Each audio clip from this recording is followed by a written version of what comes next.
All right, today we have another episode from the archives with one of my incredible guests. Enjoy.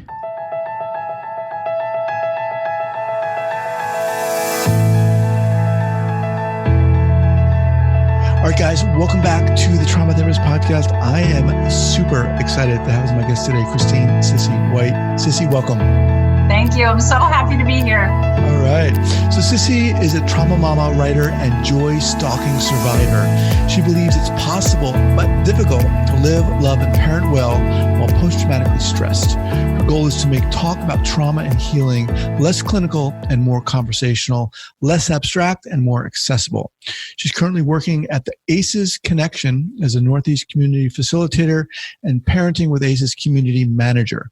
She believes the trauma-informed movement must be survivor-led. Cissy, welcome. Thank you. All right. So I don't know where I found out about you, but I'll tell you one thing. You have like this energy about you. Even online, you have this energy about you that is very powerful. It's very positive. I think it even comes through in your smile. You have this like very infectious smile. Anyway, so I wanted to, even in your bio says it, you know, you're someone that I really want to have on this podcast and what I love about doing this podcast. So anyway, welcome. Thank you so much. All right. So before we start here, share with our listeners where you're from and where you're calling from, and then let's do it. Yeah, I'm from Massachusetts, a lifelong resident. So I'm in Greater Boston on the South Shore. Nice. Now I get to travel a lot in the Northeast, but have always been from Massachusetts. Okay, awesome. So let's start out with a quote, because I know you have one. What do you have for us? All right. So I actually had so many to choose from because I've been a quote collector since I was 11. So I have a collection, but the ones I thought were most appropriate for PTSD that spoke to me the most, the first one was Robin Morgan. To admit suffering is to begin the creation of freedom. And that one for me, at least early in trauma recovery, like reframed how I thought of pain as a doorway, you know, to something, to freedom as opposed to something to avoid. But it was really counterintuitive to me. That's why I like that quote, because I was really like, I do not understand what that means. And I don't even understand how somebody can believe that. But in feminism, I got it. I understood in feminism, like, we have to start saying what's hard in order to make changes. It took much longer to get that when it came to trauma, that there was some benefit in admitting the things that were hard in order to make changes. So that one was the one I wanted to go with, just because the other one that I really liked and also read all the time and had hanging up when I was early in the early days, like 3 decades ago, of PTSD, when I was first diagnosed, was, if we don't suffer who we are, others suffer for us. And that one for me always made me return to why I'm healing.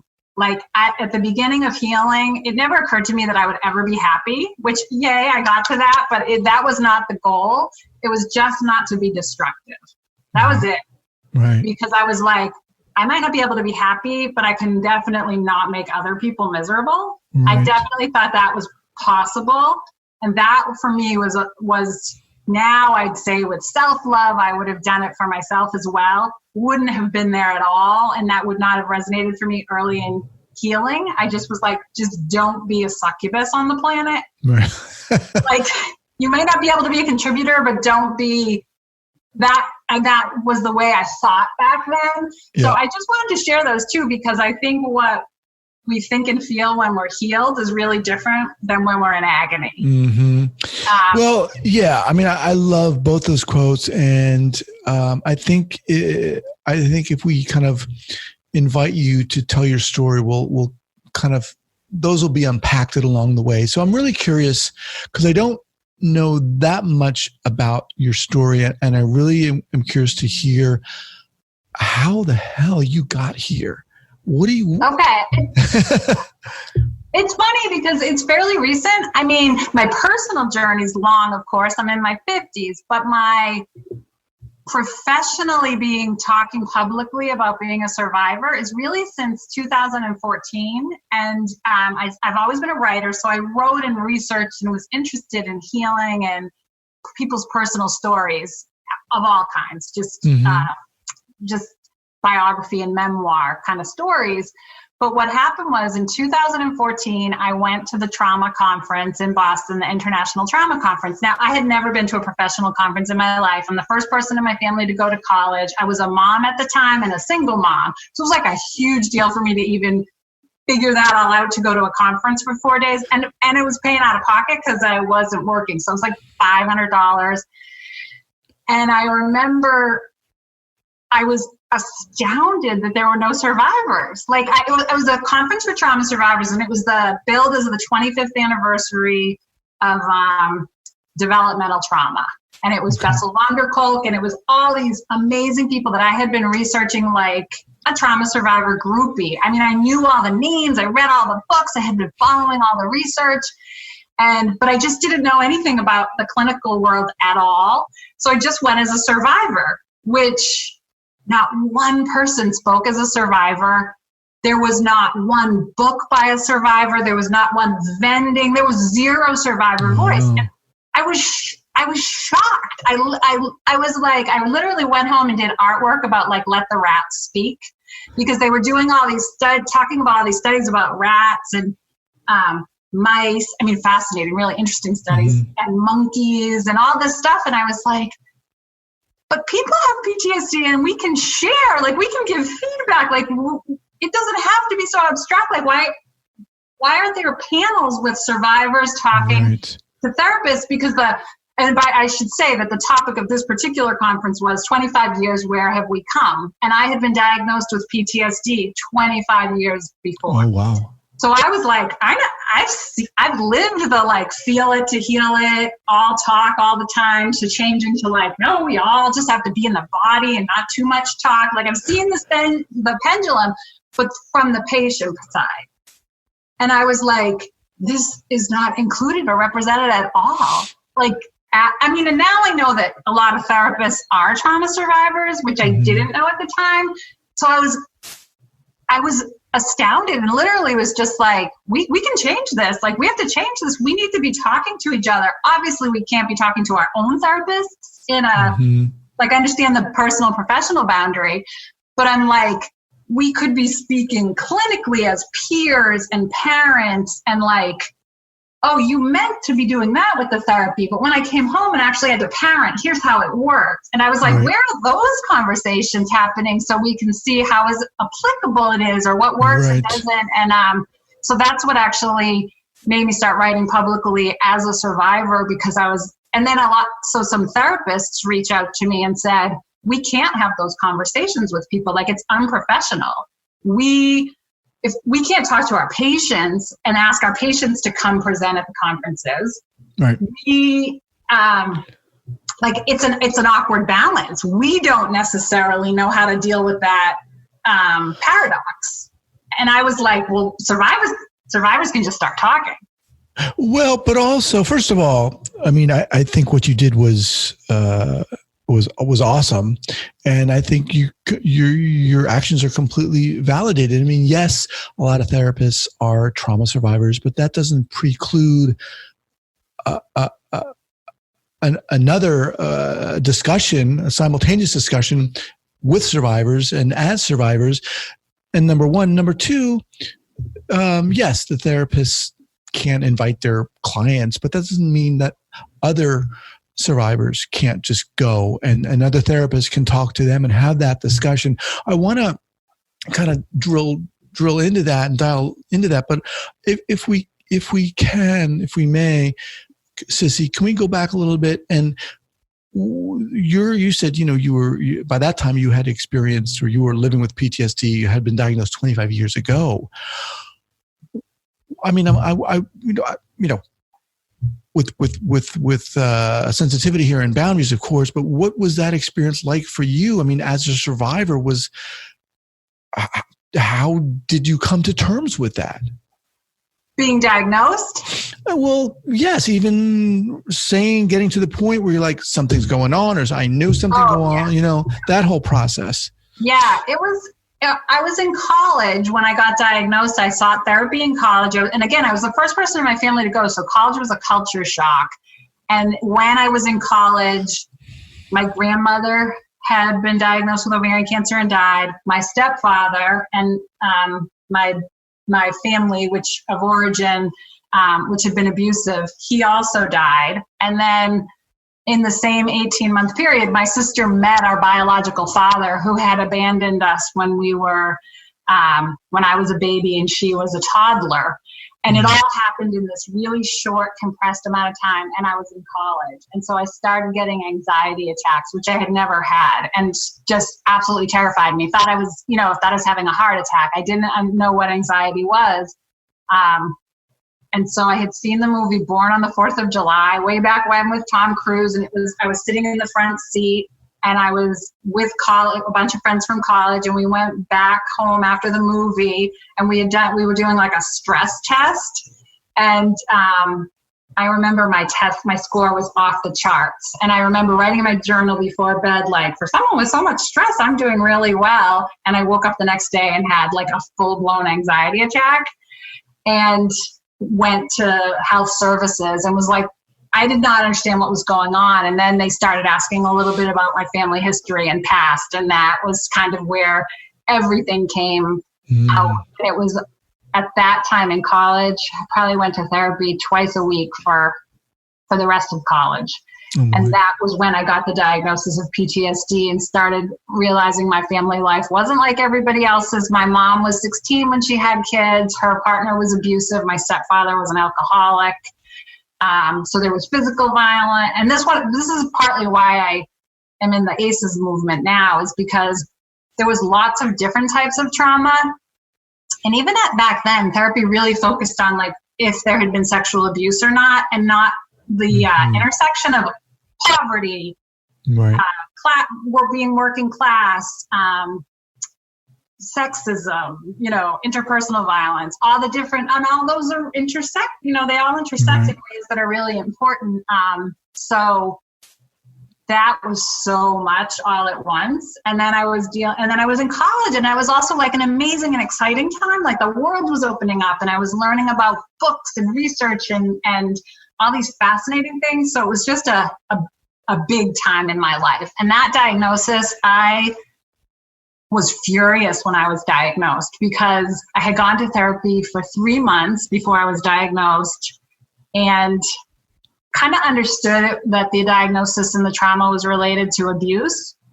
And I didn't understand, and this relates to my activism, why I was the one who had to get the diagnosis. So I remember when I was filling out the forms, and the therapist was saying, you can get insurance coverage for this, because I was too afraid to tell anyone at home I was going to therapy. I had to fill out a diagnosis, and she's like, you can put generalized anxiety disorder if you want. You'd qualify, that would be covered. And I just listed the names of the people that abused me. And she's like, you can't do that. And I was like, I don't understand why I have to get the diagnosis. I completely rejected it. I was like, that doesn't make sense. She's like, well, you can put generalized anxiety disorder. And I was like, but it's not general. It's not generalized at all. It's really specific.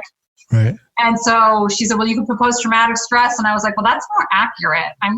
That's more accurate. Like, but if we only treat me and not the cause, I was like, it doesn't make sense to me. I don't understand why the person getting help is getting a diagnosis. Like, that will hurt me and it won't help the cause. So I had a really hard time fundamentally with that concept of being diagnosed. It was a real struggle, like just that idea.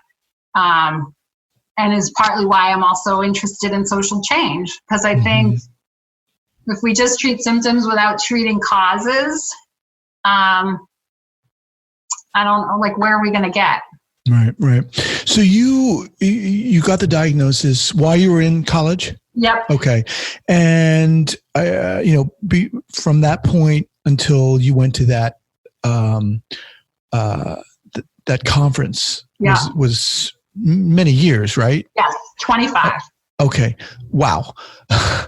So what, obviously we can't cover everything here, but I'm curious what led you to that conference. Two things. I would say one, feminism, just understanding that the personal is political and that who tells stories, who has access to information, who writes narratives, is often a cultural thing. And it's not necessarily who has the most information or knowledge. It's like that is sometimes just who has access. And so I wanted access, and I definitely felt like I could get access. There was no reason to not try to get access directly from the biggest experts I could possibly get, so that I could, kind of like somebody that's like, I want to have a church experience, a religious experience that's personal. Like I wanted to figure out for myself, how did I interpret what the experts were saying instead of going through somebody else who's interpreting what the experts are saying. So that was one piece of it. The second piece of it was, and this has informed all my work, as being an adoptive mother, because the adoption community has really led the way that I think of both advocacy and therapy, in terms of adoptees reframed what adoptees needed and then let the therapeutic community know where they got it right and wrong. And adopted families ended up supporting adoptees in that work and created quite a movement that shifted and made changes in laws about whether we disclose or not who adoptive families are, laws about people's access to their stories and identities, even when they're hard, challenged basic notions about, if people just forget, it won't impact them. Or if they don't know certain things, it's better. It challenged fundamental ideas about what it means to be family or have a story or an identity. And adoptive families really understood before, I think, the general public community, how impactful trauma was, because they had kids who often had trauma, either poverty, abuse, neglect, and understood that even when that trauma was only 1, 2, or 3 years, it didn't have to be a whole childhood. It would have significant impacts on how kids engaged in school, how they bonded, the kind of it. And so when I became an adoptive parent and learned about attachment style parenting, I learned that there was this enormous network of adoptive parents who were educating each other. And then they would arm each other with information. Like when you go to your pediatrician and your pediatrician doesn't understand co-sleeping because they don't understand attachment and tells you to let your kid cry it out. If they have a trauma history, like you have to ignore all that and do this and then educate them. Right, and it's such a different model. Or like if you go to your school and your school says your kid needs this, but you end up as a parent who has a kid with a disability of any kind, you need to let them know, actually, here's what might help.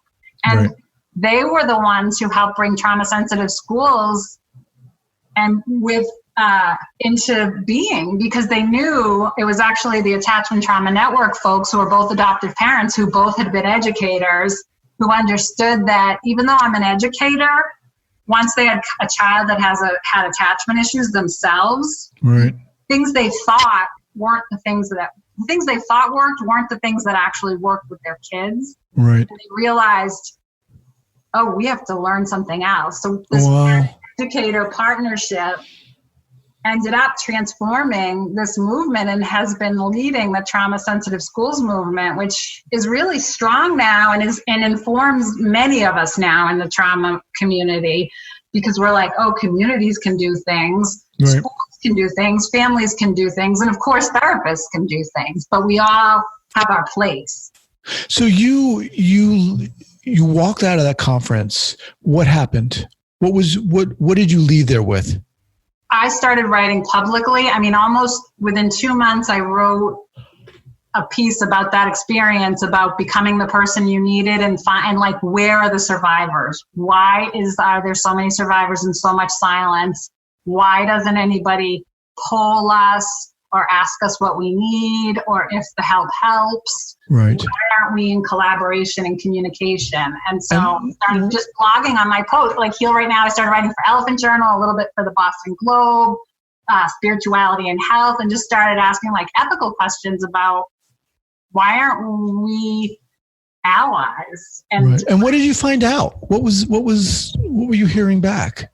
It was really a professional, I think we still have it today. And when we talk about ACEs and trauma, there's a very professional, personal divide between when we show up as a professional versus when we show up as a survivor.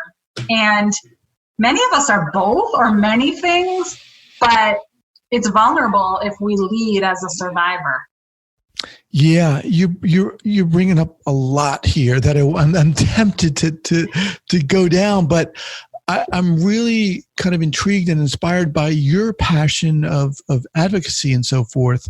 So you started writing in these different platforms, and you're talking about this kind of hard line on this distinction, and I love that word you use about vulnerability. It's to present or to show up as both, right? Because like you said, so many individuals so many therapists, counselors, whatever, who are in this field, specialization of trauma, have experienced trauma. But are survivors being heard now at that level? I think it's improving a lot. I think there's more to go, but I think it's improving. And in fact, it was interesting because I wrote this piece for Elephant Journal, and it was how can anyone love me with all my issues? And it was read by like 250,000 people. And I was not a big blogger at the time. It was huge. And I realized in the comments that people wrote, and it was about trauma, but I didn't use trauma in the title. So many people, and it was about how I was looking for a role model, but I wasn't willing to be public. I wanted other people. I was looking for a survivor who was professional, had a decent family life, had a decent sex life, seemingly had a decent financial life, like seemed like they had an okay enough life to be public and say, here's how I got here. It's been hard. Here's what worked. Here's what didn't. And then I was like, I'm not willing to do that. That's what I was writing about. That's when I finally was like, I'm waiting for something I'm not even willing to do. I'm looking for it. Right. Then I was like, after that, it was like, I just totally went there. And luckily for me, because I had been a writer and believed in the power of telling story, and thankfully had many years of experience disclosing personally, because it could have been really bad.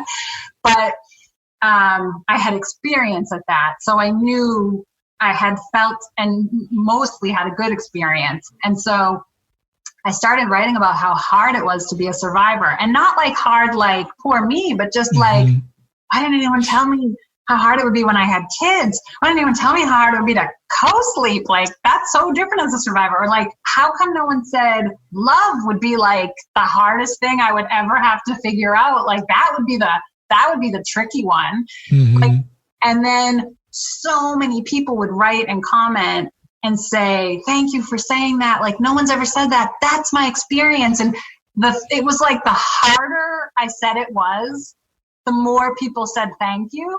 Wow. The more I said, like, I didn't understand this. And I remember I wrote one piece about how paying attention was the hardest part of parenting for me, because to get through childhood, I checked out. I didn't listen to my body. I didn't pay attention to my body. I zoned out. Like, it was super adaptive. But then when you're a mother, you're like, safe. You respond to your kids' wants, needs, thoughts, feelings. And I was like, it was like a part of my brain that I had never used. And I just remember being like, this is so hard to not check out. Right. How come no one talks about this? Like, right. Do other people find this easy? Like, I don't like paying this much attention. I want to go daydream. I want to go. Right. Like, it actually hurts. Right. Right. Just quickly, what's coming up for me is you're, I don't know, that resonated with me about, the harder you said it was, the more people like started speaking up. And it's so easy, I think, for us to, talk to people and everyone, you're like, oh, how's it going? Oh, it's going great. But when people are like honest and open about how tough it can be, and especially when like yourself moving through this world as someone who's experienced trauma. And like you said, what you had to do when you were a young kid was very adaptive, but that's certainly not going to fly when you're a parent. When someone else is speaking the truth, you're like, yes, finally, thank God you're saying it, and you're resonating with me. That is like, okay, finally, this is my people. Exactly, it's oxygen, and I think we tend to think if we talk about how hard it is, we're going to like scare survivors or we're going to intimidate survivors. But I think survivors just, if we've known it's hard, and somebody's like. It's like if you have vertigo and you don't know what vertigo is, even if the doctor can't make your vertigo go away, but they can be like, that's vertigo. Mm-hmm. You're like, okay, all right. Other people have had this, like, oh, okay, so they've had it too. Like, it's a little easier. It doesn't make the symptoms any easier, but you have a construct and you're like, oh, phew, it's not just me that thinks it's hard. I'm not the only one that's dizzy. I'm not the only one that's, whatever. And there's a lot of power in that. And I think we feel like we have to do something so much. And if we give people the ability to be like in writing groups, sometimes I give a prompt, the hardest thing about trauma is ... And just let people finish the sentence. Like, we don't have to cure it. We don't have to fix it. We're just sharing what's hard. And that in and of itself will lighten us. Just that. If that's all we do, and give ourselves permission to say, oh, this is heavy. We can lighten our own load too, like in our journal by doing that. And I feel like sometimes we try to perk ourselves up so much in that warring energy that's like, there's a difference between gratitude and allowing. And it was really hard for me as a survivor to understand self-care, because it felt like I had to fully be allowed to feel as awful as I did in order to find places where I could feel better. But it felt like in the beginning, everyone's rushing in to try to make me feel better. And it felt like I was letting them down, because I'm like, it just feels bad. Right. It just feels bad. And then when I could finally say that, and other people are like, yeah, it feels bad. Like, I think, your voice is so needed in this field. As you're talking, Cissy, I'm thinking to myself, where do you fit in a sense within the dynamic of therapists and survivors and conferences and so forth, and as someone who talks to a lot of people in this field, I'm listening to you and I'm thinking the way you're speaking is almost existing in between what a lot of therapists and the way a lot of therapists are speaking what they're saying and what survivors are saying. It's almost like the bridge in a sense, Yeah. And that's funny, because I do feel like I do actually feel like a translator. Yeah. And I often feel like sometimes I'm trying to tell survivors, like, I think this is what survivors, what therapists mean. Like, or this is what the professionals are trying to do. It can feel alienating or something, but like, here's what I think is happening. And vice versa. I can feel like when I'm talking to professionals, sometimes I'm like, here's what we're saying, kind of like when you're not in the room. Like, it's hard to be honest with our therapists about questions about the ethics of the power dynamic or something. You know what I mean? Like, you don't want to have those, we can talk to each other, and many of us, but we're not talking kind of like as groups to each other. And I think there's a lot that survivors miss on what is beneficial about therapy. And I think there's a lot of things that therapists don't understand of why survivors don't always access more from it. And I think we could all benefit Let me just remind everyone that I'm speaking with Christine Cissy White. Her website is called Heal Right Now. That's Heal Right is spelled WRITE right now. I'll have her site linked up at the show notes page at the traumatherapistpodcast.com. So what would you say your mission is?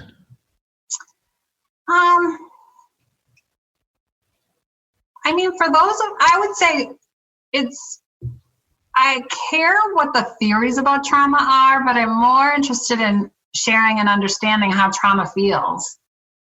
So to people as we're experiencing it in our day-to-day lives, as just part of our story.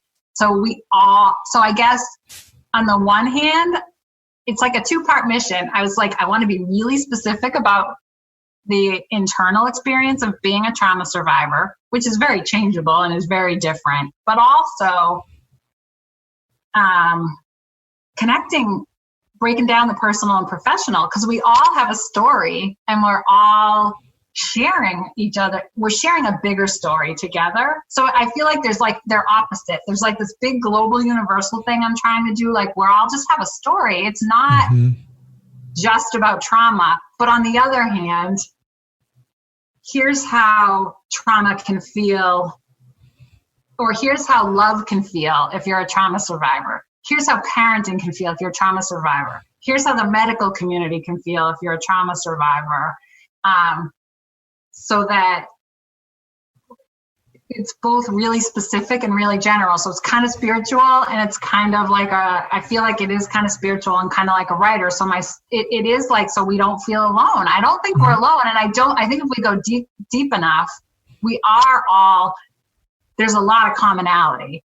Right. But I think we talk sometimes in ways that distances us instead of brings us together. So I guess my goal is trying to break that down. And I have as much to learn as anybody. I have my own blind spots and area. I have my own weaknesses so it's definitely been a long journey, not to be like us and them. Because I used to have a very idea of like, I don't know, it's just like almost an adversarial relationship, like survivors or professionals. Right. And I feel like it's way more complicated than that. And there's like roles we can get in that divide us. So how do you get your word out? I mean, looking at your site right now, you do speaking, you're writing, what? And I also work at ACEs Connection. And I think, to me, the reason I work there and I love it is that website was started by a survivor who was a journalist and who wanted to bring together, she was a science writer, and wanted to bring together professionals and survivors and community activists in one place, sharing. Everyone has, on that network on ACEs Connection, which I love, is everybody's allowed to share. So people can share whether it's Dr. Folletti as the co-principal of the ACEs study, or it's a grad student who just learned about it yesterday. And people are cross-connecting in a social network that's entirely about ACEs. So I feel like that's the other place where it's like the adoption community. We've broken down a little bit. The topic is the thing that drives us and not our role. Got it. And that allows us all to be saying, okay, how do adverse childhood experiences affect, if I'm a police officer, what does that mean for me and how I do my job, but also me in being a police officer? If I'm in an academic setting, how does it affect me as a professor, but also the students I'm seeing? So we can be in multiple roles and in conversations with people and breaking that role down a little bit. And that I really do think that's where survivors and the wider professional community are starting to talk and engage, because we're seeing it also has to exist in community and family. Whatever we do to heal, if we can't do it in our family life and in our personal life and in our community spaces, it's not it's not going to last. Yeah. Yeah. Well, all right. Let's wind down here. I'm just realizing that I've got to have you back because there's a lot to talk about, and I'd love to have your voice continue on this podcast. Thank you. So let's get some go-to book recommendations from you. What do you have for us? Okay, I have There's Nothing Wrong With You, No Matter What You Think by Sherry Huber. I would say this is really good for survivors, but it's also good for therapists to understand why you might have a client that doesn't have any idea what you're talking about when you say self-love, because it's about ending self-hate. And I think for a lot of people, survivors who have developmental trauma, self-love is too far a bridge. It's too high a mountain to climb. So first, just ending self-hate. Okay. And starting with that. And also it's really, it as a survivor, there's a line in there that says, how you treat other people is about who you are. How you treat yourself tends to reflect how you were parented. And that changed my life. Just that concept. And that was in this book. Okay. Okay. There's some work there. Yeah. So that one I would say is really good for survivors and to understand a survivor if you feel like you're just not getting a survivor you're working with.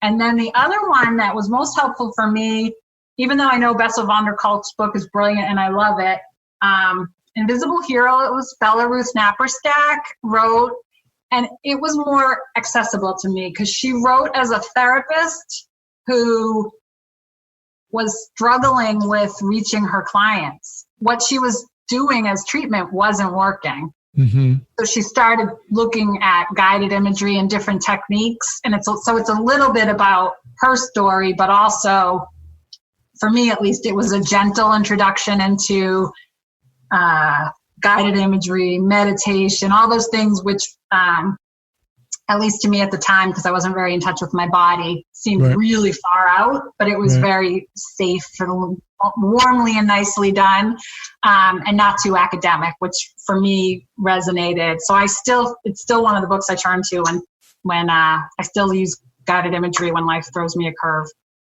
So those are the two I'd say are the best. Okay. There's Nothing Wrong With You, No Matter What You Think, and Invisible Heroes, both of which I'll have linked up here at the show notes page at thetraumatherapistpodcast.com. Cissy, thank you so much